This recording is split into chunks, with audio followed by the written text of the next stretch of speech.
Just Okay, it says record now, right? Yeah. Okay. So we're sitting, hello. we're just sitting up here on the curb where we're expected to sit. You know, off property. Off property, yeah, exactly. Off You property. want to show the building there? Yeah, off property is the only place you can go. Oh, you're not much allowed to town. sit in the property in there. Well, you are allowed, but if you got tired and maybe wanted to lounge back a little bit or something, you would be immediately kicked off the property for a minimum of 7 days at the very least. If you were sleeping, you could be banned permanently. Which is ridiculous. I mean, who isn't tired when you're homeless? Exactly, and you sleep. I know they have tables, so usually when people are sleeping, they're sleeping leaning over on a table. Have you ever slept at a table? No, but I've come into the front room at 4 or 5 in the morning, and I've sat there and I've paid attention to what's going on. I know that A lot of happens. traffic. I do not sleep. I think that leads to drug abuse, actually.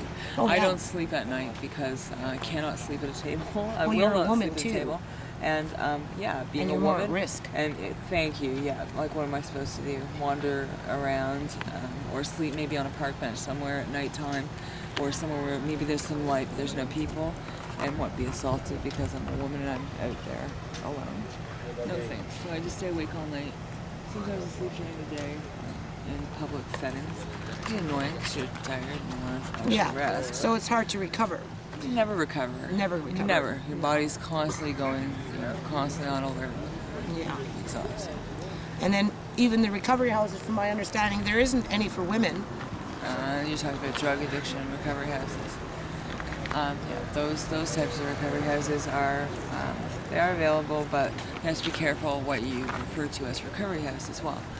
Like some of the quote-unquote recovery houses that are available are actually just Joe Schmo neighbor guy who decided, there was a need for a new recovery house because he can make like $600 a head. That's right. That's right. And month. I have experience with that because in my own family, I've had a daughter that struggled with drug addiction, and her boyfriend has been struggling with drug addiction. So they put 16 men in a 4 or 5 bedroom house, four men. Yeah, into a room, $600 a head. They bring in the non-nutritional food. They bring in Crap Mr. dinner. Noodles Yeah, and bitchy Ben. Basic no-name macaroni with Cheese no-name slices. macaroni, cheese slices, and Processed garbage. Yeah, Non-nutritional. that's right. Genetically engineered food. That's right. So, but for women though, I understand there's not that many recovery houses for women. There are for couples, but not for women. Actually, couples is a bigger, vast, empty void. I think for women, it's not quite as bad as maybe you've been led to believe. I recently went through a detox program. But like as far as recovery houses are concerned, there's a waiting list. There always is. Even for men, there's waiting lists. Yeah. I think that there seems to be a few more new recovery houses for men, so they're getting in a little easier right now. But they're all unlicensed. No. No regulatory. Well, one that I'm thinking of specifically is the one down at Harbor Light Detox. Okay. And that one is downtown Vancouver, right? Yeah. That's Not so much in Surrey though. The Surrey ones, they're unlicensed. The ones they're very downtown, Harbor dangerous. Light has been down there for a long time. That's a long existing. That was established years and years and But years ago. the actual men's only recovery house that is now Harbor Light Recovery House for men. That one's brand spanking new. That one just opened. Okay. So that was what I was referring to there. So that gives them an avenue to go right from the detox center right into recovery, which is really, really helpful, right? Who would want to be able to continue with their treatment promptly? All this waiting in terms of So where's the middle ground? What is it that the community is not meeting the needs of the people to actually move this along faster? well. What do you think? There needs to be more regulation. More regulation in terms of with the recovery houses and the support protect systems people. that we have. And I mean, I'd like to see drug addiction called what it really is. It's a disability. Yeah, it is. It's I not- agree. It's a sickness. It's It is a not sickness. something that's easy for people to recover from. It takes time to do it It properly. takes a long time, And commitment, and there's no way you're going to be able to work while that's occurring. So, and they can't do it by themselves. and the main purpose of becoming clean would be to become a productive member of society again. So, if you want, cooperation in the future from people that are struggling, you certainly would provide them with every opportunity, hopefully. Yeah, to help not having them there, sit right? on the corner of cement and piling up their stuff so the city can come along at any time of the Oh day my God. and throw it out in the garbage so people have to start all over again, right? Well, this was the other thing Bring that this killed down me. this way. There was a guy, it sounds like you might have heard about this, who, I'm not going to mention any names, so let's call Mr. T. Mr. T. Yeah, Mr. T is a great guy. He's a hard-working fellow, and when I say hard-working, I use the term loosely. I refer to these folks as green-collared workers, which means they're recyclers. You see the I've pile- done metal recycling. I know There you how hard go. that is. That's hard Right work. on. Trust me, I know. It's filthy work. It's Yeah, hard work. It's yes, dirty it work. is. No one wants to really do it, but these guys are out here doing it, and there's a lot of the homeless folks that actually Yeah. do follow through. I and did get it for done. a year and a half for the kids. And for them, it's lucrative. I Yeah. don't know if they report it to disability or whoever. I hope that they would be honest, but you never know. Regardless of that, however, this one individual was working extremely hard and had managed to gather up a larger amount of items, which he then takes and he distributes to different people, like as resale items or recyclable goods, blah, blah, blah. So he had managed to get himself 5 shopping carts full of these goods together and was feeling really good about the hard work he had done. And he wasn't present on the scene when suddenly, by law, the police, and I mean not just 1 or 2, we're talking 8 police officers, no over-exaggeration, showed up with no notice. And to my horror and dismay, a garbage truck along with a crane. Oh, no. Like how much tax dollars went yeah. into this one? Yeah. And what they did to this poor guy, to Mr. T, was they sort of mocked him and like degraded him. Yeah. And told him that he was an eyesore and literally he shunned him and just dehumanized him in general and told him that they would be throwing his stuff away if he couldn't move it. And although he attempted to move his stuff in the shopping carts, can you imagine moving 5 shopping carts at once? Yeah. It's not possible. I mean, full to the brim with metal and all kinds of hard, heavy goods. It's just not theoretically possible. So they took advantage of the fact that he was physically incapable of doing that job, just as they would have been certainly. Yeah. And they instead grabbed the first and closest cart available to them and threw it with the crane, picked it up with such vicious ferocity. Talk about bravado, eh? Unbelievable. Threw it into the garbage truck with no way to stop it or get this stuff back. And poor Mr. T was saying, there goes my warm coat. There go my blankets. There goes this tent. There goes his ID, money. glasses. You've got it. Yeah. And, I mean, you Yeah. can't replace these things. Welfare No. certainly doesn't help you with that. No. So, I mean, the cost of him working suddenly is increased tenfold. Yeah. Not to mention the fact that officers were watching his property get destroyed. Yeah. And I said, isn't there a law that protects you from having your property destroyed by another individual?